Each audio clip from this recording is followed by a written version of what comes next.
Que é a caverna. É uma caverna de um bicho estranho. Eu não consigo ver que bicho que mora aqui. Só vê o barulho, o roncado na caverna dessa pedra.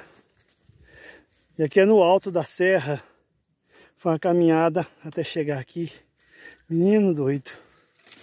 Até descansar aqui nessa pedra da caverna.